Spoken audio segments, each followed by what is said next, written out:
Hey, ça te dirait d'apprendre à faire une... J'ai une info importante pour toi avant de commencer cette vidéo. Ce que je te partage aujourd'hui est issu d'ateliers payants que j'ai décidé de t'offrir. C'est pourquoi tu verras un cadre live autour et que la qualité sera un peu moins bonne que d'habitude. Mais j'avais trop à cœur de te partager tout ça. Et au fait, moi, c'est Ariane des Croquantes. Je t'aide à manger plus brut, plus cru, plus végétal, pour que tu aies tellement d'énergie derrière que tu auras envie de partager la cuisine autour de toi. Peut-être même d'en faire un métier. Mais ça, je le garde pour une autre vidéo. T'es prête pour la recette? Let's go! Donc pour la terrine, j'ai fait tremper il y a quelques heures un mélange de tournesol et de graines de courge. Et donc ce qu'on va faire, c'est donc on moud d'abord les graines de lin. Ensuite, je vais prendre mon orange. Alors si tu n'as pas d'orange, tu peux prendre de l'eau. C'est quand même beaucoup moins goûtu. Au fait, j'ai un petit truc à te dire.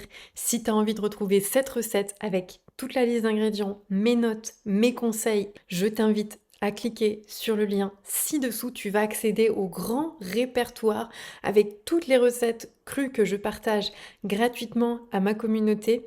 L'idée, c'est un endroit centralisé dans lequel tu vas pouvoir retrouver plein de recettes, sachant qu'on est tout le temps en train d'en ajouter. Il y en a pour tous les goûts, tous les types de personnes, toutes les saveurs, etc.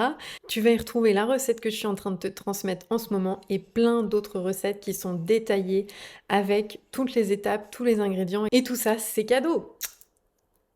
Et là, je vais récupérer le jus de mon orange. Voilà. Et après, en fait, on va mettre les graines de lin dedans pour qu'elles se réhydratent. Voilà, donc j'ai mélangé ça. On va le laisser gonfler quelques instants. On va râper les carottes. Voilà. Et on va mettre du coup les noix dedans. On va les laisser s'égoutter quelques secondes et on va ajouter les champignons. Ok. Et maintenant, on va pouvoir ajouter hop, nos oléagineux dedans.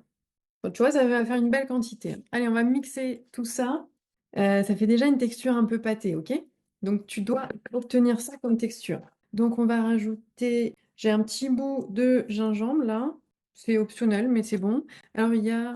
Voilà, ça, c'est pour amener l'onctuosité. Puis l'avocat, ça a un goût, une petite amertume, en fait, qui est bien sympathique. Alors oui, l'oignon rouge, j'en ai pas là tout de suite, là, aujourd'hui. Donc c'est pas grave, on va faire sans. On peut se mettre une petite goutte d'ail. Et puis, c'est un petit mélange un petit sel aux herbes là, que j'utilise. Il y a des algues, des légumes, des épices. Ah bah oui, j'oubliais, bien sûr, il faut qu'on ajoute ça quand même. Et là, on va remixer tout ça. Règle hyper importante en cuisine, tu goûtes avant de finir ton plat et de dire «Oh non, en fait, j'ai pas aimé». Ah, c'est super bon. Alors, maintenant, moi, ce que je vais faire, c'est que je prends un plat à terrine un petit peu comme ça. Je ne vais pas le mettre au déshydrateur, mais toi, ce que je te conseille de faire, c'est de prendre un récipient en inox. Pourquoi en inox? Parce que ça conduit la chaleur, tout simplement. Alors, j'ai pas mis une grosse quantité de gingembre, tu pourrais en mettre plus. Tu peux mettre aussi du piment si tu as vraiment envie que, hop, ce soit très réchauffant pour ton organisme. Voilà, joli. Alright. On a notre super terrine. Il manque un petit truc vert là au-dessus là, pour faire mettre du persil. Toc. Voilà. Eh ben écoute, je te souhaite un magnifique hiver avec tout ça.